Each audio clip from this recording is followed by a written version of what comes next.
G'day, welcome to the Joey Only Show. That's me. I'm the guy, the Joey Only Show. Okay. Well, I made a prediction last year, and I did so because I didn't suspect that everyone was so foolish that they wouldn't see the writing on the wall or see what I saw. And I suggested last year, incorrectly, I rarely get my predictions wrong. I said the Conservative Party would remove Pierre Poilievre in January because he's not a great leader. He's not popular.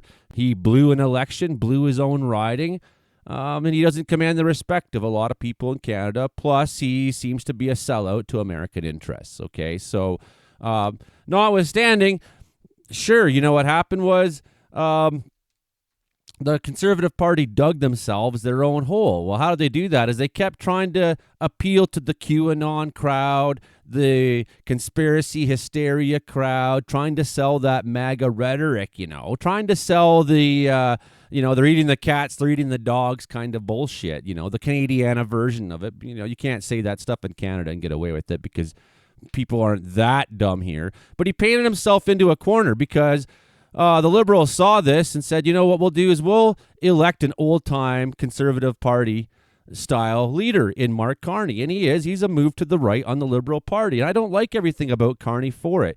Does he represent a better style of leadership in this time for this country? Yeah, I do feel a little safer not having Pierre Poilievre in power when the Americans are talking about taking our sovereignty up here. So I do have a big beef to pick with Poilievre. And this is how it's always kind of worked for me. It's like I sort of hate all parties, but I end up always hating the Conservatives the worst. And they just keep doing it to themselves every time. And now they're like, really, they could find themselves at some point, maybe not quite like the post-Kim Campbell, post-Mulroney Conservatives that were almost essentially wiped completely out. They didn't have official party status. They lost so much support in Canada.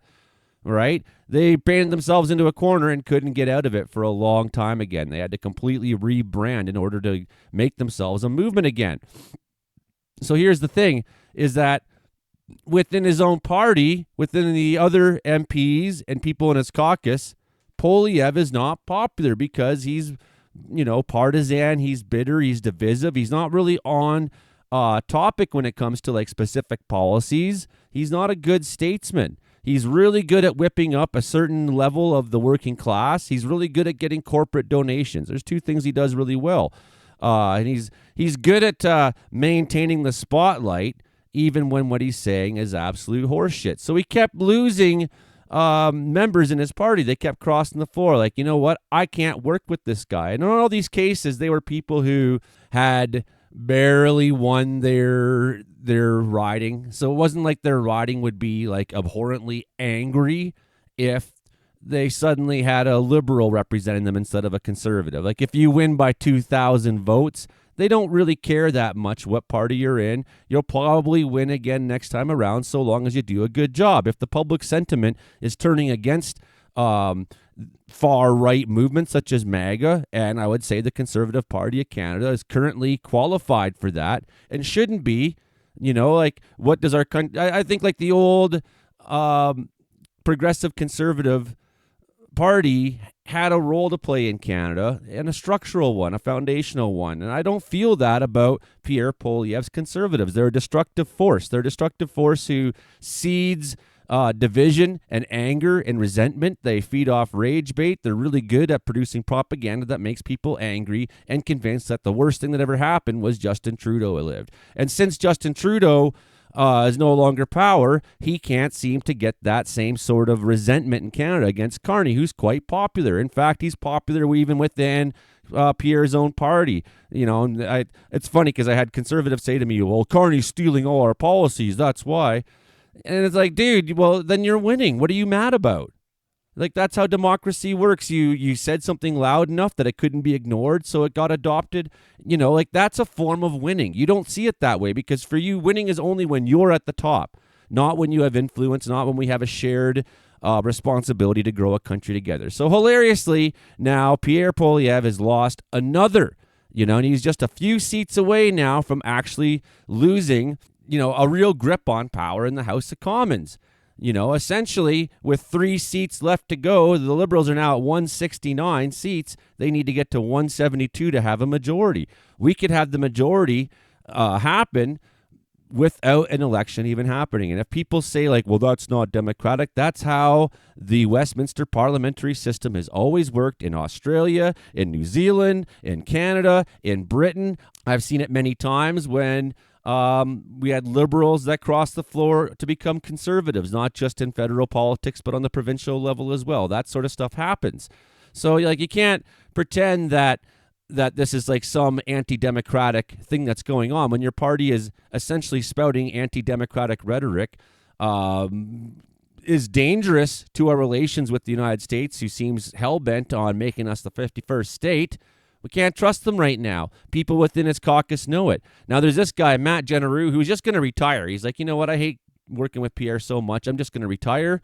But then after they voted Pierre back in, it's like he had some hope. Like, well, maybe we'll go to Calgary, have ourselves a conference, get rid of him, and start working to get a new leader, figure out what we're going to do for the next election cycle, which, that's conceding a form of defeat and conceding a level of defeat. Like, you know what? It's time to rebuild the team a little bit. You see this in hockey, right? You kind of run out of prospects. You run out of, your salary cap gets too high. Your players get too old. Things change, and now you got to rebuild the team. So you tank for a season, which means maybe it'd be a little bit longer before they made a good election run again. But the tanking would probably set them up better. I said they needed a tank. I was wrong. They chose not to tank. And, and I admitted a couple days ahead of time on my Facebook, I said, you know what? The one thing I was wrong about was I didn't think Pierre Poilievre would survive a leadership review, and it seems pretty obvious to me right now that he's going to walk out of Calgary unscathed. And so, I corrected myself before he won. So, I understood that I was wrong in the past, but I was also correct that things had changed. You can't just stick to a viewpoint. Sometimes you have to see reality as it is. So, the Conservatives are bleeding seats to the Liberals, who are another step closer. Carney announced Wednesday that Edmonton, hear that? Edmonton MP. Of course, that's in Alberta, but Edmonton's a somewhat progressive place, so let's not get too out of control here on our reaction. But still, in Alberta, this is an Alberta MP. He didn't have to go very far to go vote against Poilievre. You can bet that Matt Genereux is one of those few people that voted against Poilievre down there in Calgary. He is one of Canada's most reliably conservative regions in Alberta. He crossed the floor, and his defection is the latest in a series of high-profile conservative floor crossings that are reshaping the political landscape. The rare break in party ranks shows Carney is able to appeal with centrist and disaffected voters by successfully distancing himself from Prime Minister Justin Trudeau's progressive agenda. And there's a note there. I don't like this. I don't like distancing ourselves from a progressive agenda. I'm not very happy that in even the BC NDP's budget they released yesterday, there's a lot of cuts to social programs, right? So, I'm not really in favor of the hack and slash and spend on military, although, I can see that I don't know, maybe military spending is what we need to do to protect ourselves from the Americans. Nonetheless, Carney met with Genereux on Wednesday. He traveled there and welcomed him to the party. I deem it a great honor to be on the same team as you at a crucial time for this city, for this province, for this country, Carney told the new MP. The Edmonton lawmaker will serve as a special advisor on economic and security partnerships. Genereux is a co-founder of Canadian ASEAN, ASEAN parliamentary group with contacts in NATO and the Indo-Pacific. He will lend his expertise to Carney as he works to diversify trade away from the United States. Matt's leadership, calling him by first name, these guys got pretty comfy pretty quick. Matt's leadership will contribute to strengthening Canada's alliances and trade partnerships, advancing our leadership in global security cooperation, and building our strength at home. Genereux's decision to defect to the Liberals reverses a decision he made last fall to retire, hilariously. He was going to retire. He hated Poilievre so much he was just going to give up on politics. But then he thought about it and said, you know what? No, I'm going to screw him over. I hate him even more than I thought I did on second thought. 2 Liberal MPs previously told Politico that Genereux was close to joining in November, right? So I heard that at the time. Didn't happen. But then he heard Carney's speech in Davos that led him to reflect on the gravity of the moment our country is living through. And you just compare that speech in Davos to any of the whining, bitching, and, ranting, raging speeches from Poilievre, and you understand why somebody who's at least somewhat on the intelligence spectrum like Matt Genereux would not find it very appealing. because it opened a lot of eyes for Canadians, Albertans, Edmontonians, just how serious this national unity crisis truly is. So he's afraid also. That statement is revealing because it shows to him that he feels the Conservatives are playing into the separatist rhetoric and separatist arguments that are going on in Alberta, that they're feeding off of it. That's certainly true in Alberta itself. But Poilievre, playing Alberta politics like he is now being an MP from there, Generu's onto something here. So here's the thing, is Poilievre's like, Generu betrayed the people in his district, says Pierre Poilievre. And of course, he'll never admit that Pierre Poilievre has betrayed his party and betrayed his country and betrayed our trust by kissing Donald Trump's ass. The fact that Poilievre gave a speech in Calgary after he re-secured his leadership there last month, where he didn't mention Donald Trump once in his speech. It's like it didn't even exist. Like, it's our national unity is not a threat. Our sovereignty is not a threat. So it's like, there is no climate change. There is no Trump. Everything's fine, except everything's not fine. Everything's the Liberals' fault. It's fucked up, the logic they're trying to sell. But he's saying nonetheless, like, he's whining and pretending that the Westminster parliamentary tradition isn't a thing. And he's like trying to seize a costly liberal majority government that Canadians voted against in the last election through dirty backroom deals. It's like kind of a twisting statement there. It's like, well, Canadians didn't vote against the Liberals. They didn't vote against a majority. The majority didn't happen. People voted as they would, and the pieces fell as they would. I like when people try to take, like, basically voting is just like a poll, an opinion poll. And then they try to take that and like make these grand assumptions from it. The opinion poll says that Canadians voted against. Well, no, they didn't vote against that. They voted how they would. Two previous Conservative caucus members, Chris D'Entremont and Michael Ma, also resigned and crossed the floor. Poilievre received an 87% approval rating at his party's convention in Calgary. Obviously, part of that 13% against him was Mr. Generu. He's very deeply unpopular, though. That's the problem. He's down in the polls. He doesn't look good. You don't win elections at conventions. You win elections across the country. So let's see what happens if the Prime Minister decides to call an election, said Doug Ford. Ford criticized Poilievre's handling of federal election, accusing him of not pivoting to address voters' concerns about Trump and his tariff threats, ultimately handing the Liberals their fourth mandate. There's a big fight going on between Ford, who, one day is cool and the next day is screwing everybody over in Ontario. I'm not a Ford fan. Nonetheless, Ford does. I am a fan of the fact that he sees there's a division, there's a brokenness that's happened between him and the Conservative Party, and between the Conservative Party and Canadians who are conservative people.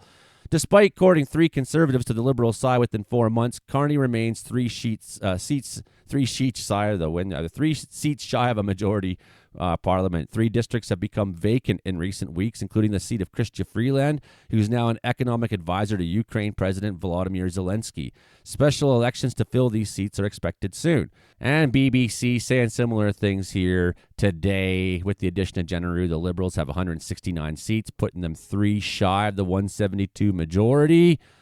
There are 3 vacant seats, 2 Toronto area seats following the resignation of Chrystia Freeland and Bill Blair, and 1 Montreal seat that was closely contested by 1 vote, pending by-election. So there is a chance now that if the Conservatives work really hard in those 3 ridings, that they could break up some of that lead that the Liberals have and kind of knock them back down into minority status. So there's a big battle, even though it seems small on the outside. There's a big battle that's going on here. When you just look at like Pierre Poilievre's statement, I want to revisit it one more time before we go. Mark Carney's trying to seize a costly Liberal majority that Canadians voted against in the last election through dirty backroom deals. It's not dirty backroom deals. It's Westminster politics. You are not a good leader and you're costing your team, and you don't want to admit it. You should have stepped down. You should have started the Conservative Party should have been planning for your replacement, but nothing stepped up. No one worked towards it.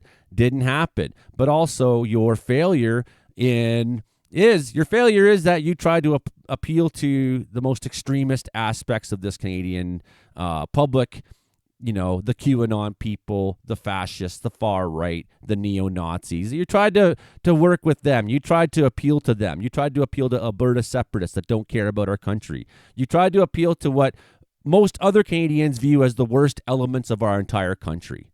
Okay? You tried to appeal to these people. They're a finite group because Canadians are a very progressive bunch, all in all. That's somewhat in our nature. And I know this because people all the time, I hear them, they start talking down the liberals and talking down socialism. But then when I ask them a lot of questions about their politics, I discover that actually they're actually more liberal and more socialist thinking than they understand, because they have this set of norms that are culturally instilled in them as Canadians that they don't understand. They can't see from the outside because they are in it. They're living it. They don't understand that a lot of Canadian cultural norms are inherently progressive, things that they believe and do and think. And then I start asking them well, you hate your landlord? Yeah. You hate your boss? Yeah. You hate this? You hate traffic jams? You hate, paying too much taxes? You hate seeing rich people running everything? You hate seeing our cities deteriorate, our roads? It's so all the things that you care about are what I care about too. We have the same things. And you realize the money's out there. It's just that few people are hoarding it, and we could have a much better society if we dealt with that. And they're well, yeah, that's true. And then what I find from a lot of Canadians is they're just they're programmed to hate liberalism, they think, but they don't actually realize how much. And I had this with a couple friends this past year who really identified as conservatives at one time. And the more I just worked on them, and I was dude, well, listen to what you're saying. It's not the same as what they're saying, You think that they speak for you. And so here you have Poilievre, and he's doing this. He's playing this game where he's saying General betrayed the people of Edmonton, Riverbend, who voted for affordable food and homes, safe streets, and a strong resource sector. Is that what they voted for, though? And that even if they did, has the Conservative Party ever delivered that? Look at the history across Canada. You look at every province who's had a Conservative government in power, and you look at what happened to their housing, you look what happened to their welfare rates, you look what happened to their public services, all went down at the same time that their debt went up. And that is true of the Harper era. It's true of the Ford era right now. It was true of the Mike Harris era back in the day. Even the Liberal Party in British Columbia, which was actually a conservative party in essence, they never delivered on affordable food. They always delivered on cuts to tax cuts for corporations at the expense of cuts to public services. So no conservative government has, you can't convince us because of the Conservatives' record, because of what they believe in, what they vote, how they hate socialism. Well, they hate ideologies, progressive ideologies like liberalism and socialism, who actually, this is our ideology. Food and homes, safe streets, and strong, okay, maybe not the strong resource sector. That's your thing, Poilievre, I guess. That's the conservative thing. But still, food and homes and safe streets, you put my politics into a nutshell, it's those three fucking words. So you're trying to tell me that Pierre Poilievre represents those ideas better than I do? You can point fingers, you can cry, you can scream, but it's your own fault, dude. You burnt it down. Okay, that's what I have to say this afternoon. Please hit like, share, subscribe, help me grow my brand new channel, and we'll see you next time. Go away now.